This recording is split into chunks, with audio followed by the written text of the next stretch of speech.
Continuando con nuestra colección de El mundo es matemático, es una colección de National Geographic.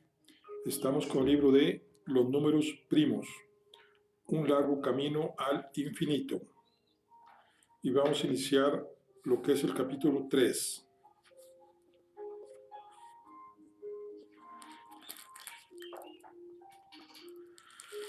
Que se llama Los nuevos paradigmas.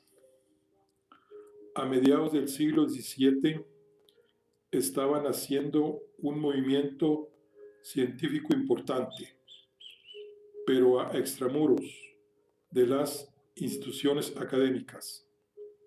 Por entonces ya habían hecho su aparición las primeras universidades europeas, centros en los que se atesoraba conocimiento, pero que se articulaban con una rigidez interna impermeable a los nuevos paradigmas. Esto planteaba un serio problema para todos aquellos que quisieran proseguir el curso de sus investigaciones al margen del círculo académico, ya que fuera de él no podían percibir ningún tipo de honorarios. Empezó así la época de los grandes mecenazgos. Nobles y terratenientes poderosos tenían gala a acoger en su seno a mentes privilegiadas que empezaban a abrir las puertas a una nueva concepción del mundo. En la mayoría de los biógrafos aparecen, junto a los nombres célebres de los grandes científicos, los de sus mecenas. Pero esto planteaba una vez más un problema de comunicación. Nació entonces un centro muy especial por el importantísimo papel que desempeñó en la comunicación científica de la época. Este peculiar centro, que sería la simiente de la futura Academia de Ciencias, fundada por Colberts en 1666, se encontraba en la celda de un convento de París, y el hombre que lo había creado y que lo mantenía vivo era el padre Mersenne, Marin Mersenne, 1588-1648. Marin Mersenne nació el 8 de septiembre de 1588 en Oisé, en el actual departamento de Sarthe, Francia. De sus andanzas en los primeros años de su vida apenas se tienen datos. Se sabe que en 1604 ingresó como interno en la Fleché, un colegio fundado en 1603 por Enrique IV y dirigido por la Orden de los Jesuitas, donde permaneció un año. Durante ese periodo trabó una sólida amistad con Descartes, condiscípulo suyo y con quien mantendría una relación de amistad toda su vida. En 1609 inició sus estudios de teología en la Sorbona, donde se licenció 2 años después para ingresar en la Orden de los Mínimos. En 1612 fue nombrado presbítero del convento de la Anunciación en París desde 1614 a 1618. Estuvo impartiendo clases de filosofía en el convento de Nevers. Luego volvió a su celda de París, donde permanecería hasta su muerte acaecida el 1 de septiembre de 1648, con el ánimo de servir hasta el final a los objetivos de la ciencia. Mersenne dejó escrita en su testamento la voluntad póstuma de que su cuerpo fuera donado a la Facultad de Medicina para estudios anatómicos. Entre las primeras obras de Mersenne, que fueron de carácter puramente teológico, figuran Questions Celebrim in Genesis, 1623, La verdad de las ciencias contra los escépticos y los pirrónicos, 1625, y Cuestiones teológicas, físicas, morales y matemáticas, 1634. Entre sus obras científicas hay que destacar Armonía Universal, 1636, en la que estableció una fórmula que relacionaba la longitud de una cuerda y la frecuencia del sonido emitida por esta. Dicha fórmula le permitió crear una escala donde todos los intervalos fueran iguales, lo cual haría necesaria la famosa como pitagórica, estableciendo las bases teóricas para la que habría de ser una de las mayores revoluciones de la historia de la música, la escala cromática o temperada. Bueno, vamos a ver aquí qué es lo que es la orden de los mínimos, donde estaba Mersenne. El nombre de esta orden responde al hecho de que todos sus miembros debían acatar unos mínimos principios religiosos. Su objetivo era huir de cualquier cuerpo doctrinal que, en función de un conjunto de verdades reveladas, acabara imponiéndose pautas de conducta excesivamente restrictivas. De hecho, lo único que combatían sin ambigüedades era el ateísmo. Se dedicaban fundamentalmente a la oración, el estudio y la enseñanza, y procuraban por todos los medios que sus convicciones religiosas no interfirieran nunca ni en la educación ni en el desarrollo científico. Buena prueba de ello es la encarnizada defensa que Mersenne hizo de la figura y el pensamiento de Galileo.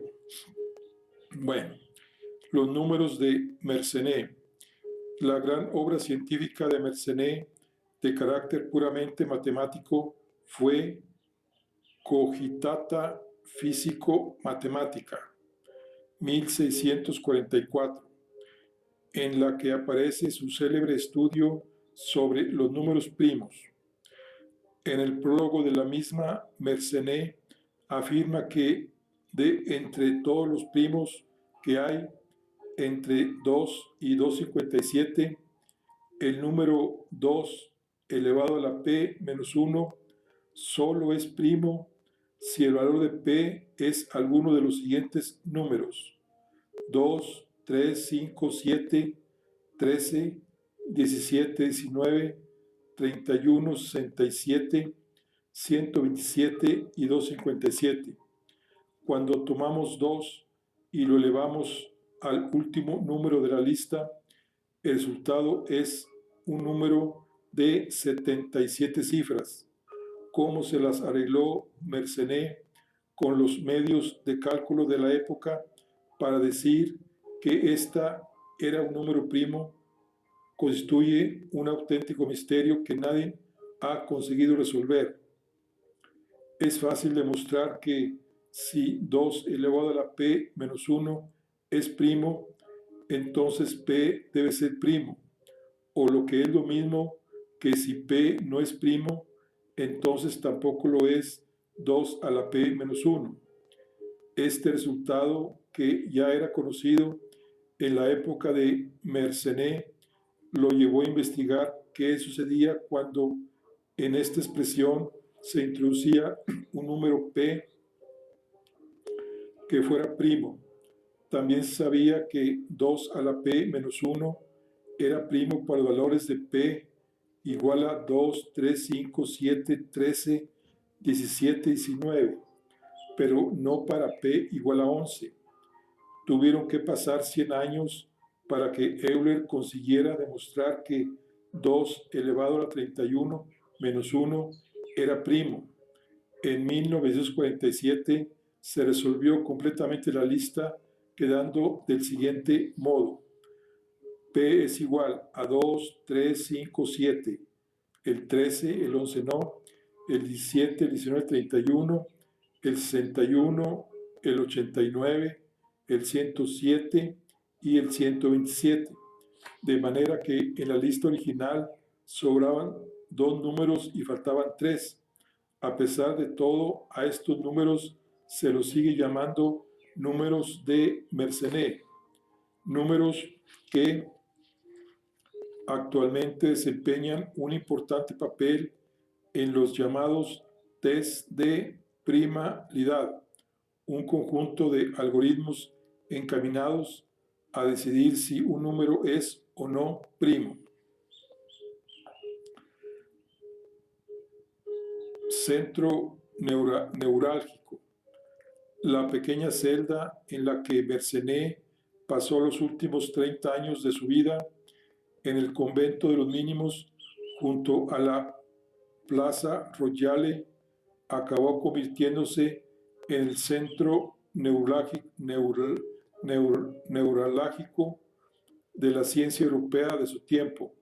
Se llegó a decir que informar a Mersenne de un descubrimiento era tanto como difundir una publicación por toda Europa.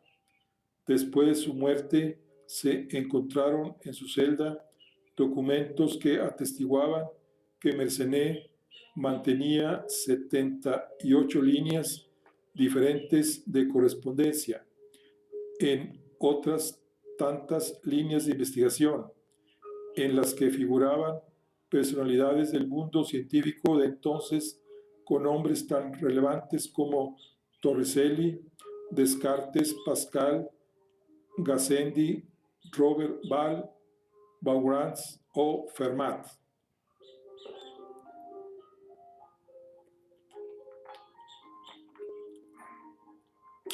Llegamos a Pirre de Fermat.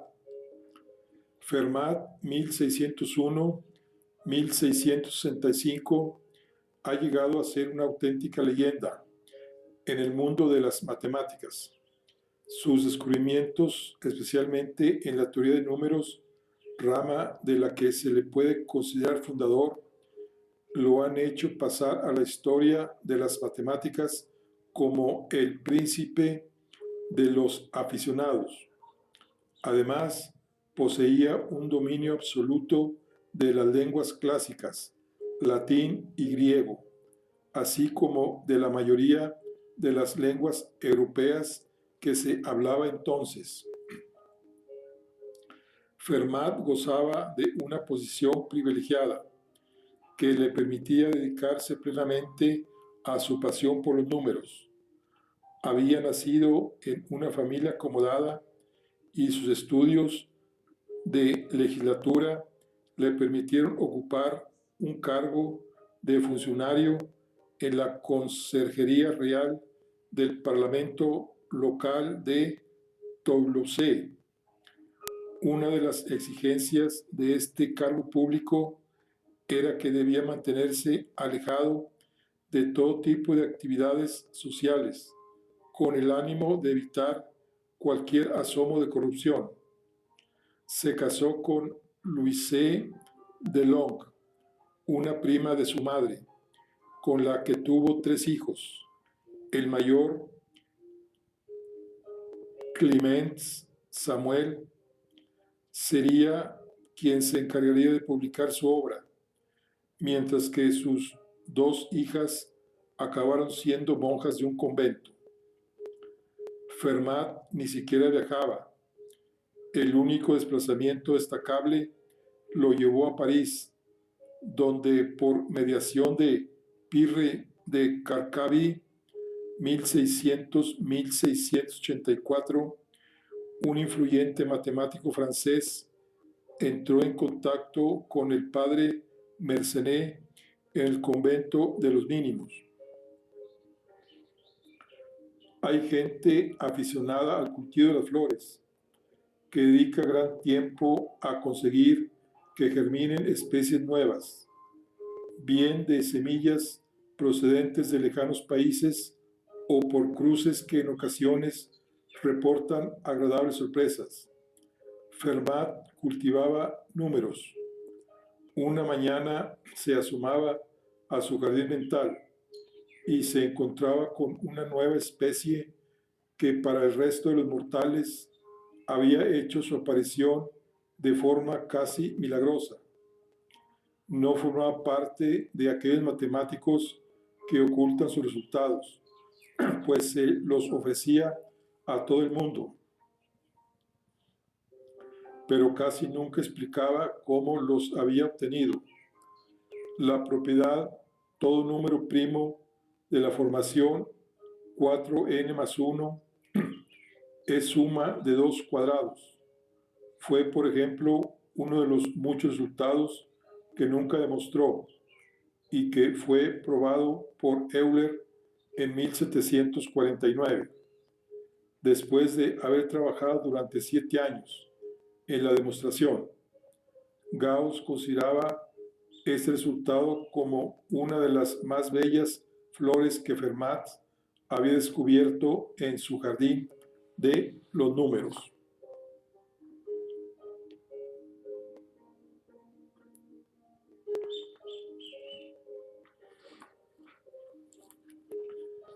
El pequeño teorema de Fermat. En el año 1995, Andrew Wiles hizo que Fermat ocupara un espacio en las primeras páginas de los periódicos después de que consiguiera demostrar una de las más famosas conjeturas de la historia. Si n es un número entero mayor que 2, o sea, n mayor que 2, entonces no existen números enteros x, y, z distintos de 0, tales que cumplan la igualdad. O sea, x a la n más y a la n igual a z a la n. Conjetura que es conocida como el último teorema de Fermat. El conocido como último teorema de Fermat fue resuelto en 1995 por el británico Andrew John Wiles. 2 años antes, el matemático británico presentó una primera demostración en la que, sin embargo, se reveló un error que posteriormente fue capaz de corregir.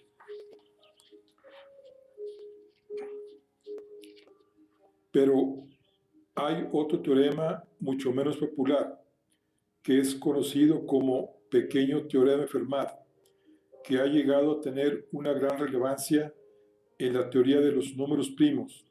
Su enunciado apareció por primera vez en una carta que Fermat envió el 18 de octubre de 1640 a Bernard Franklin de Versailles, 1605-1675, amigo y también matemático aficionado con quien Fermat compartía algunos de sus resultados. Ambos formaban parte del selecto círculo de Mersenne. La misiva decía así: todo número primo mide una de las potencias menos 1 de cualquier progresión, en la que el exponente es un múltiplo del primo dado menos 1. Y esta proposición es realmente cierta para todas las progresiones y todos los números primos. Le enviaré la prueba si no temiese que es demasiado larga. Como era habitual en él, Fermat omite la demostración, aduciendo, como en el caso de su célebre último teorema, que es demasiado larga. Es muy probable, y la mayoría de los historiadores actuales coinciden con ello, que no conociera realmente la demostración de esta y otras conjeturas a las que llegaba. De todas maneras, Fermat se consideraba a sí mismo un aficionado, lo que le permitía tomarse ciertas licencias. El enunciado que figura en la carta enviada a BC resulta un tanto crítico, por lo que aquí se expresa siguiendo la terminología moderna. Se dice que dos números son primos entre sí o coprimos cuando son primos relativos, es decir, no tienen factores en común. Por ejemplo, 8 y 27 son primos entre sí, ya que no tienen factores en común. 8 es igual a 2 al cubo y 27 es igual a 3 al cubo. En cambio, 12 y 15 no lo son, ya que tienen el número 3 como factor común. 12 igual a 3 por 4 y 15 es igual a 3 por 5. El teorema afirma entonces que si P es un número primo y A otro número cualquiera, de manera que A y P sean primos entre sí, entonces se cumple que A a la n menos A es divisible por P. Por ejemplo, tomemos el número primo 3 y el número 8, que es primo con este. Entonces, 8 al cubo menos 8 es igual a 512 menos 8 y es igual a 504 y es divisible entre 3. En efecto, comprobamos que 504 entre 3 es igual a 168. Se puede afirmar que el pequeño teorema de Fermat es pequeño, pero matón. El adjetivo de pequeño fue utilizado por primera vez en 1913 por el matemático alemán Kurt Hensel, ya que es uno de los teoremas a los que más se recurre cuando se trata de implementar un test de primalidad para decidir si un número muy grande es o no primo. De hecho, el mismo Fermat debió utilizarlo como herramienta matemática para descomponer algunos números primos grandes en producto de factores. Se sabe, por ejemplo, que fue capaz de encontrar 100.895.598.169 como producto de los números 898.423 y 112.303, ambos primos, en respuesta a una petición de Mersenne que quería saber si dicho número era primo. Aún así, se hace difícil saber cómo Fermat podía manejarse con números tan grandes. El teorema fue demostrado por primera vez por Euler en 1736. Leibniz tenía una demostración similar, pero nunca la llegó a publicar. Asimismo, Gauss hizo otra demostración en su famoso libro Disquisiciones aritméticas, publicado en 1801. El mismo Euler haría posteriormente dos demostraciones más.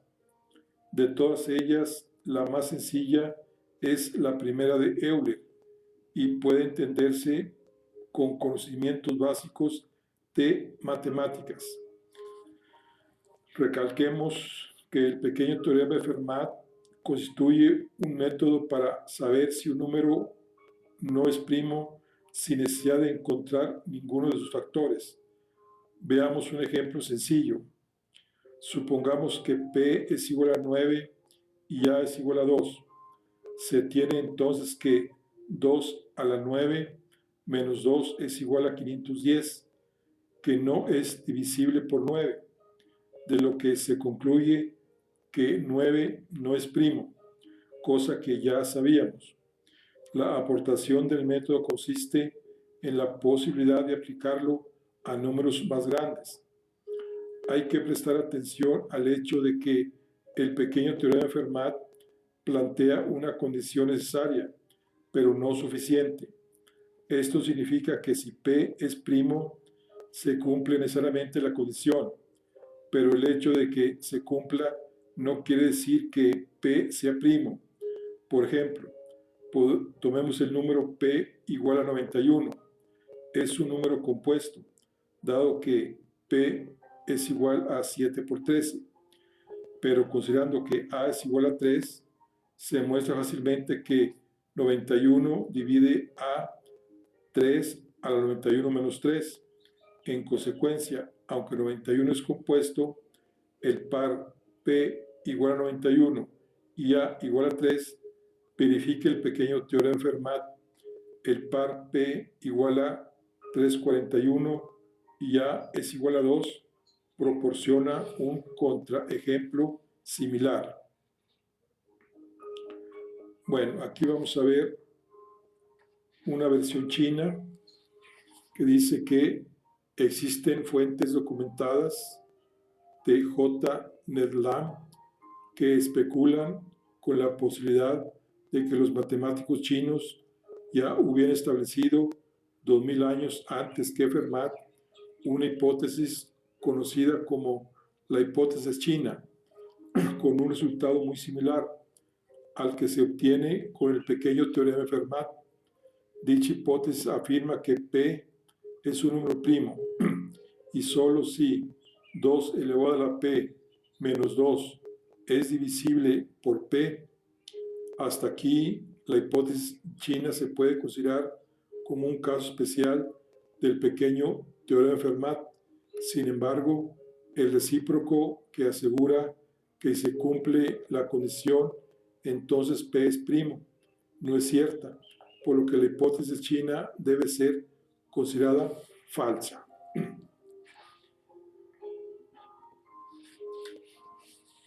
Bueno, vamos a ver ahora los números de Fermat.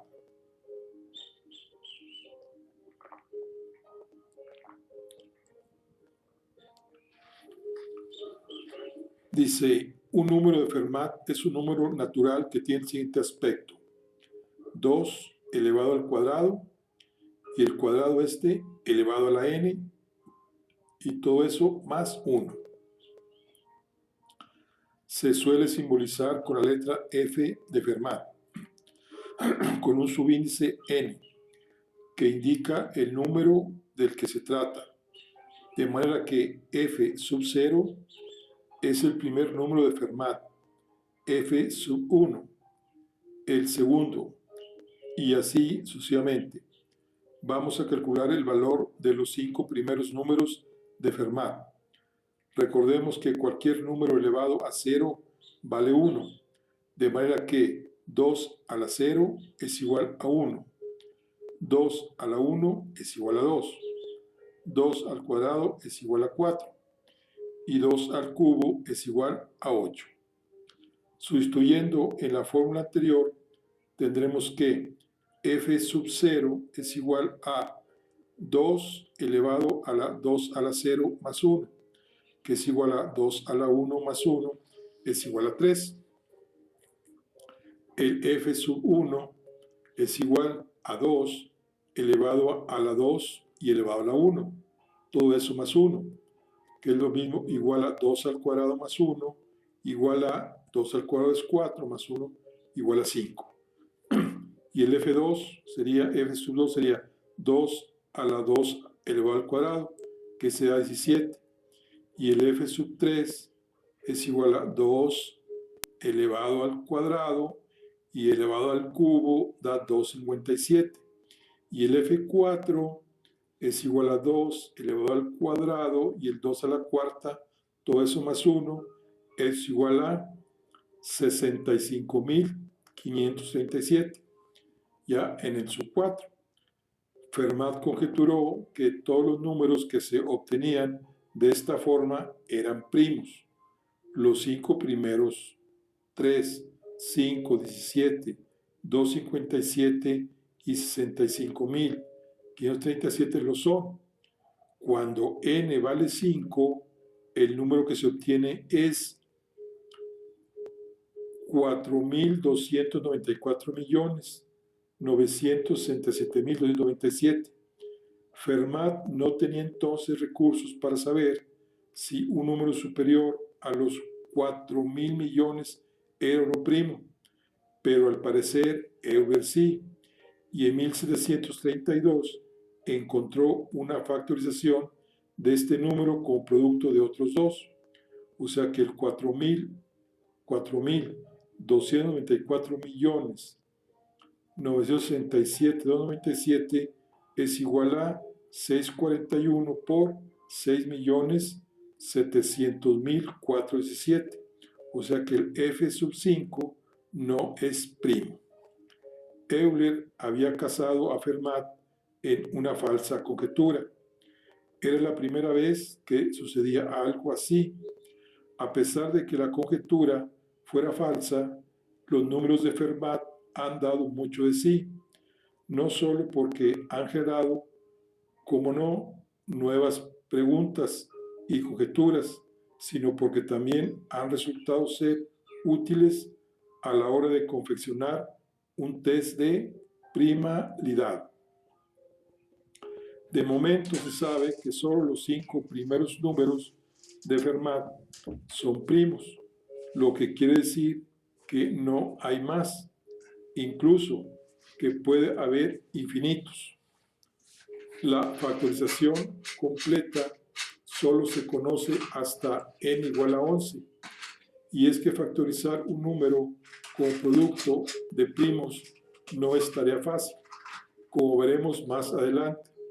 En esta dificultad se basa uno de los sistemas de encriptación más populares de lo que se emplean actualmente.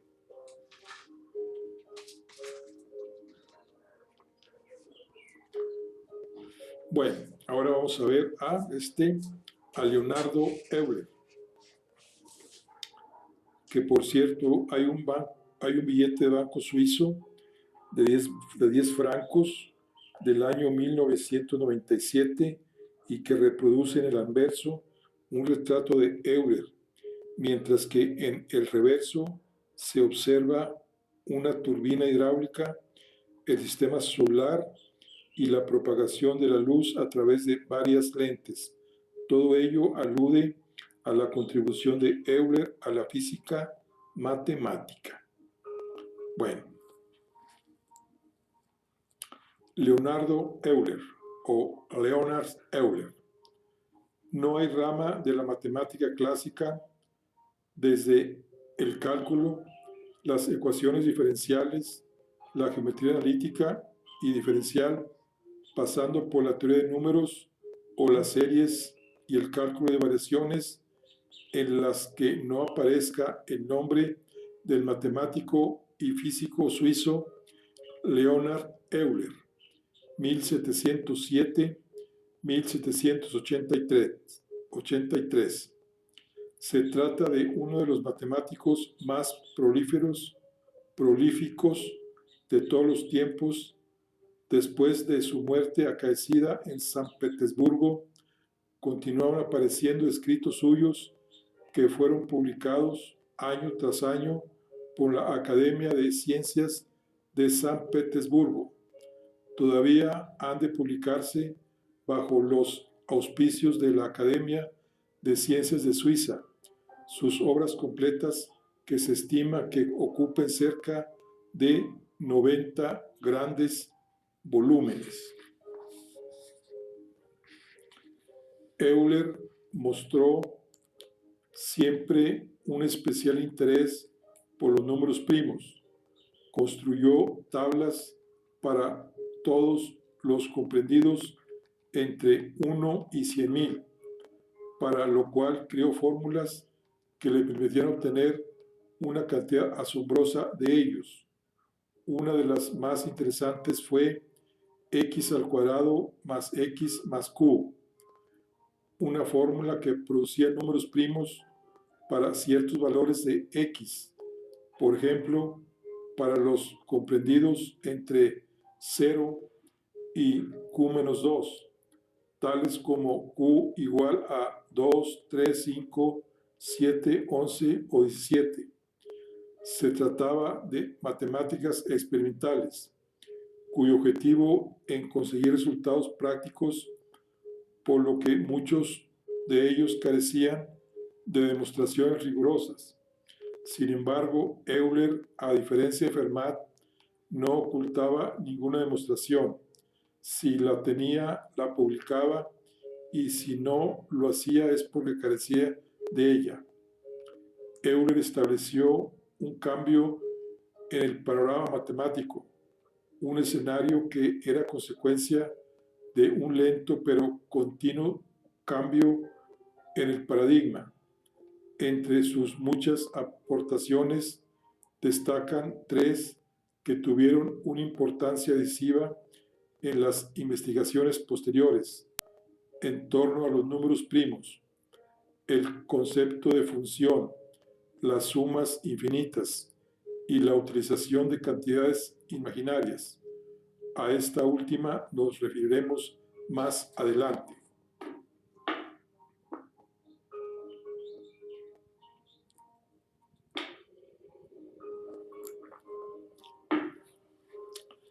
Las funciones. Euler estableció de manera clara los fundamentos de los siglos más tarde se conocerían como análisis matemático. A él se debe la notación que utilizamos actualmente para simbolizar una función, f de x. Una función actúa como una máquina que transforma números en otros números según una pauta establecida.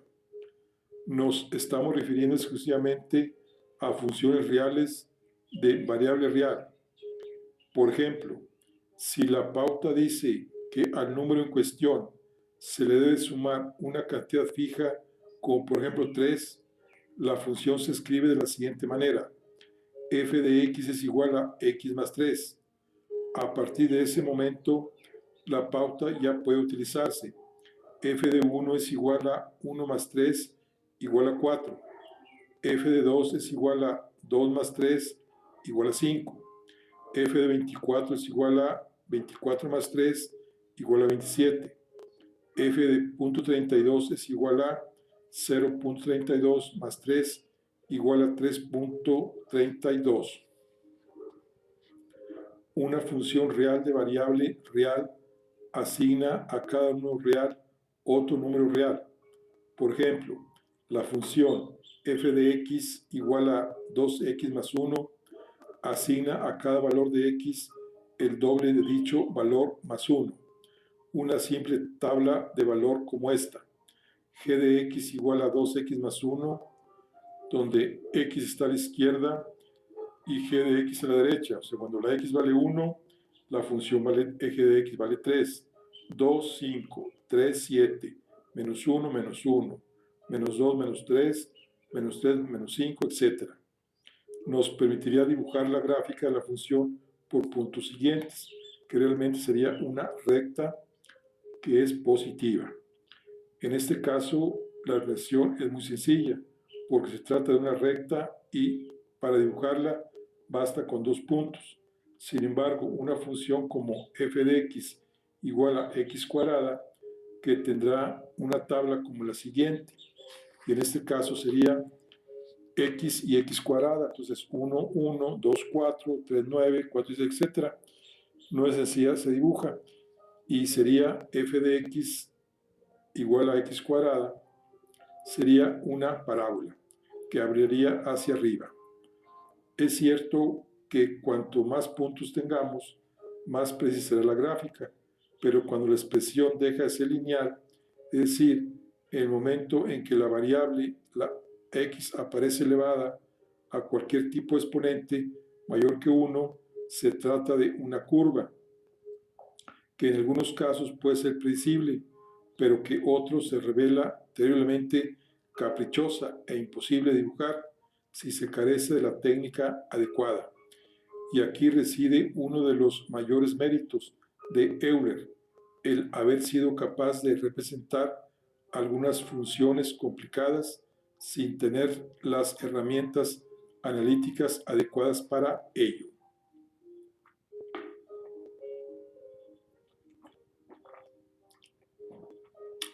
Ahora pasamos a lo que son las sumas infinitas. Euler introdujo también un signo especial que se ha seguido usando hasta la actualidad para simbolizar una suma. Se trata de la letra griega del alfabeto, se trata de la letra sigma del alfabeto griego, sigma, que es la primera de la palabra suma. Una sumatoria es una expresión del tipo, el símbolo sigma, que es i igual a 1 a i igual a 5, donde se especifica una variable, en este caso la i, y unos subíndices que nos indican la forma en que varía dicha variable. El ejemplo, estos subíndices nos dicen que la i varía desde 1 hasta 5, es decir, la sumatoria de i igual a 1 a i igual a 5, donde i es igual a 1 más 2 más 3 más 4 más 5. Ahora, i n igual a 1 a n igual a 3 sería de n más 1, sería 1 más 1 más 2 más 1 más 3 más 4. Ahora, de n igual a 1 a n igual a 4 de n cuadrado es igual a 1 al cuadrado más 2 al cuadrado más 3 al cuadrado más 4 al cuadrado. Es frecuente economizar poniendo en el índice superior solo el final de la serie. De este modo, i igual a 1 a 5. Indica que i varía desde 1 hasta 5. Si el índice superior no es un número dado, sino el signo infinito, quiere decir que la suma tiene infinitos sumandos. Por ejemplo, i igual a 1 a infinito sería i igual a 1 más 2 más hasta infinito. Aunque en un principio pueda parecer extraño, hay sumas infinitas cuyo resultado final es un número finito. A este tipo de series se les llama convergentes. Por ejemplo, la serie sumatoria de i igual a 1 infinito de i sobre 2 elevado a la i es igual a 1 medio más 2 cuartos más 3 octavos más 4/16, y esto converge, es igual a 2. Dice que tiene una suma finita cuyo valor es 2. Intuitivamente podemos pensar que como los términos son cada vez más pequeños, llegará un momento en que alguno estará tan próximo a 0 que el resultado de la suma será un número finito. Es una manera de verlo, pero desde luego carece de cualquier precisión matemática. Por la misma regla de 3, podríamos pensar que las series del tipo 1 sobre n igual a 1 más 1 medio más 1 tercio más 1 cuarto, etc., también tiene suma finita, pero no es así. En esta serie en concreto, en la que Euler estuvo especialmente interesado, recibe el nombre de armónico. Gracias a ella obtuvo una demostración diferente de la que había dado Euclides para probar la existencia de infinitos números primos. La serie armónica diverge, lo cual significa que la suma de sus términos va al infinito, pero lo hace de una forma extraordinariamente lenta en comparación a como lo haría una serie del tipo n al cuadrado, que sería 1 al cuadrado más 2 al cuadrado más 3, etc.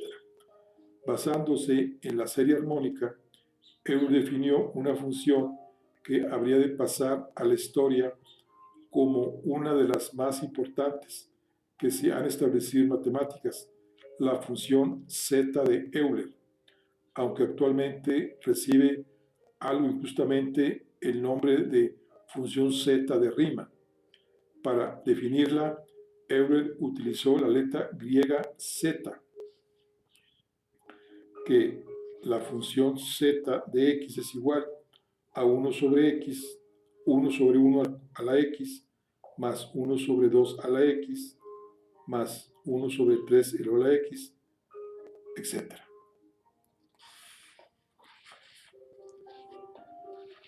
Si hacemos que x es igual a 1, se obtiene la serie armónica, la sumatoria de 1 sobre n, que hemos visto con anterioridad, y la suma de cuyos términos sabemos que es igual al infinito.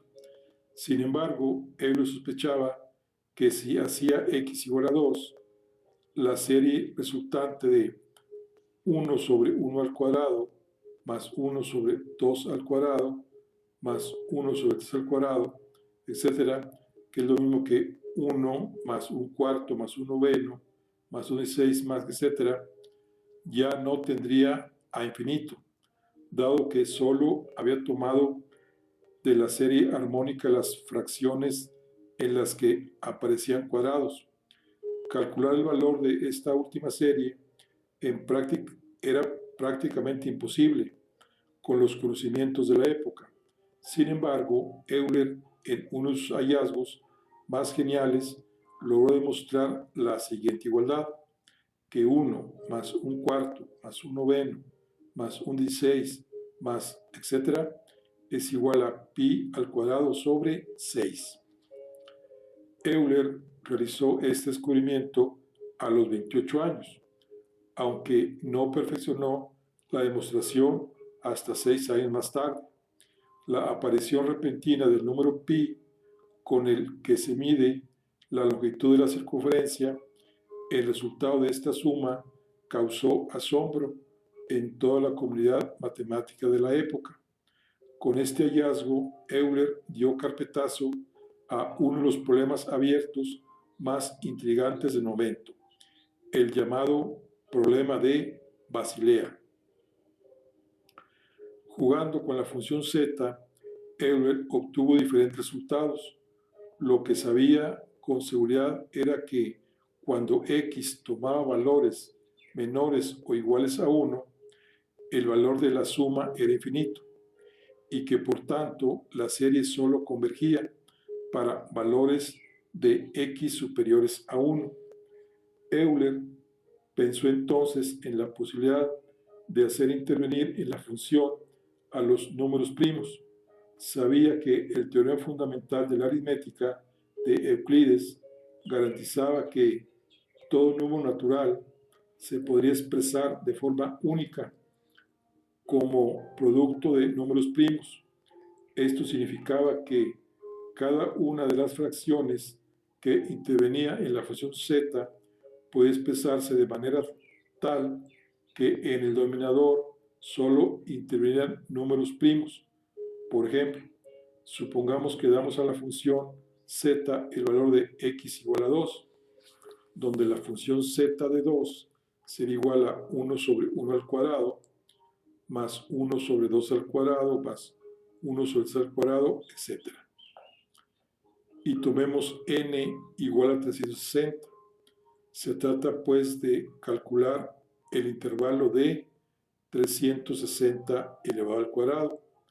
Hacemos la descomposición de 360 en factores primos, que 360 es igual a 2 al cubo por 3 al cuadrado por 5, de manera que 1 entre 360 es igual a 1 sobre 2 al cubo por 1 sobre 3 al cuadrado por 1 sobre 5 a la 1. Elevando al cuadrado los diferentes términos, obtenemos que 1 elevado a la 360 al cuadrado, al hacer esta operación con cada uno de los denominadores de la función z, él llegó a la expresión, pues a una expresión muy grande, en la que ya solo intervenían números primos. Se trata de una ecuación en la que en el término de la izquierda aparece una suma de infinitos números y en la de la derecha un producto también de infinitos números y que puede considerarse como la primera piedra en lo que iba a ser el edificio de la teoría analítica de números que se desarrollaría en los siglos posteriores. Esta expresión, que se conoce con el nombre de producto de Euler, constituyó el punto de partida para que Riemann consiguiera por primera vez imponer un ritmo al caótico ejército de los números primos, tal como veremos en el capítulo 6. Bueno, eso es lo que es la aportación de Euler Aquí tenemos lo que es, nomás para entender de Euler, lo que es el problema de Basilea que se menciona. Dice Jacobo Bernoulli, 1654-1605, junto con su hermano Joan, 1667-1748, se dedicaron al estudio de las series armónicas, especialmente entre los años 1689 y 1604. Fueron ellos los que demostraron su divergencia.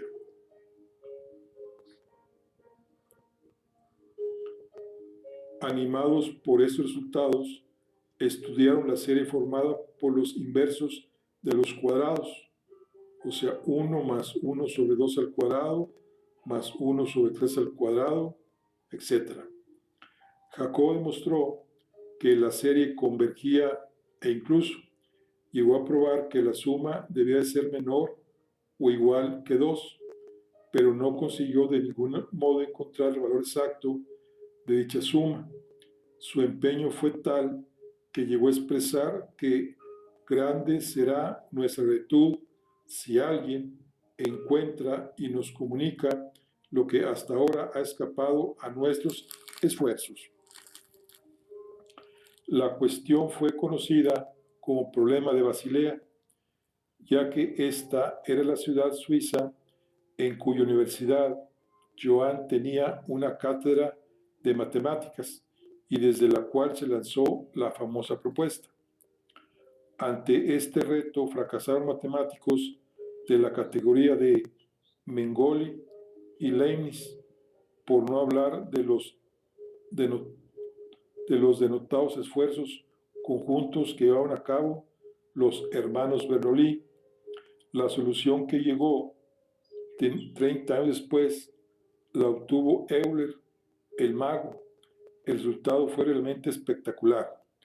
1 más 1 sobre 2 al cuadrado, más 1 sobre 3 al cuadrado, más 1 sobre 4 al cuadrado, etc., es igual a pi al cuadrado sobre 6. Euler escribió al respecto. Sin embargo, he descubierto ahora, y contra todo pronóstico, una expresión elegante para la suma de las series de 1 más 1 cuarto más 1 noveno más 1 16, que depende de la cuadratura del círculo. He encontrado que 6 veces la suma de esta serie es igual al cuadrado de la longitud de la circunferencia cuyo diámetro es la unidad.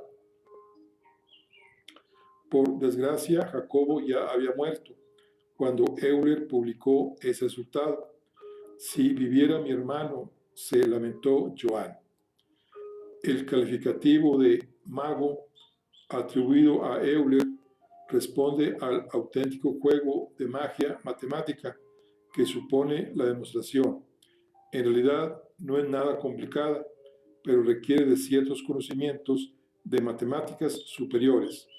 Además de la audacia de Euler al tratar la serie en cuestión como si fuera una función polinómica, para luego relacionarla con el desarrollo en serie de la función seno.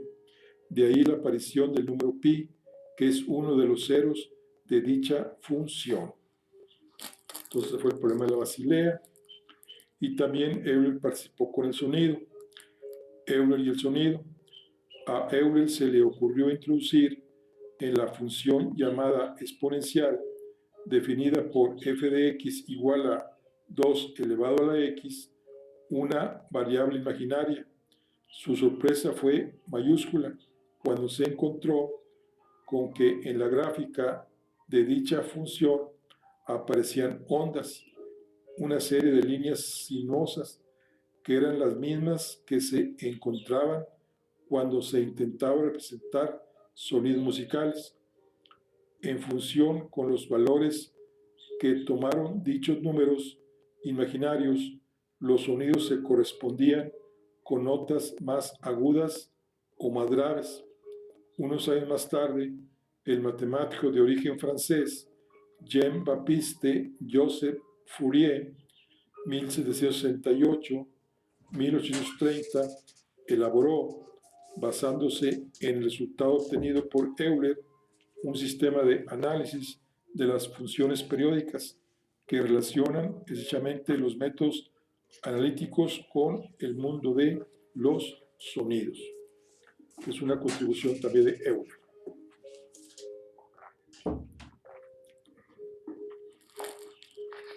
Y ahora vamos a pasar a la famosa conjetura de Goldbach. Christian Goldbach, 1690-1664, fue un matemático prusiano que mantuvo una intensa correspondencia con Euler. El 18 de noviembre de 1752 le envió a este una carta en la que afirmaba la siguiente proposición: todo número par mayor que 2 puede escribirse como suma de dos números primos. Cuando se dice aquí suma de dos primos, se incluye el caso de que sea un número primo repetido dos veces. Por ejemplo, 4 es igual a 2 más 2, 6 es igual a 3 más 3, 8 es igual a 3 más 5, 10 es 3 más 7, 12, 5 más 7, 14, 3 más 11. O sea que todo número par mayor que 2 puede escribirse como la suma de dos números primos. O sea, por ejemplo, 14 pues es 3 más 11. El 16 de diciembre del mismo año, Euler le contestó que había comprobado la conjetura hasta el número 1000 y en otra carta fechada el 3 de abril de 1753 que había comprobado que el resultado era cierto hasta el número 2500. Actualmente la conjetura ha sido comprobada por métodos informáticos para todos los números pares menores de 2000 billones. La conjetura todavía no ha sido demostrada y está considerada por la comunidad matemática como uno de los problemas más difíciles de la historia de la ciencia. Aquí viene una estampilla china que dice Chen Jinguru, 1933-1996, uno de los matemáticos más destacados del siglo XX. Ofreció en 1966 el mejor resultado de la conjetura de Goldbach, al demostrar que todo número par lo bastante grande puede escribirse como la suma de un primo y un semiprimo, número que es el producto como mucho de dos factores primos. Este hecho queda patente el sello postal con el que la República Popular China distinguió a Chen en el año 1999, y en el cual sobre la efigie del matemático aparece su inecuación.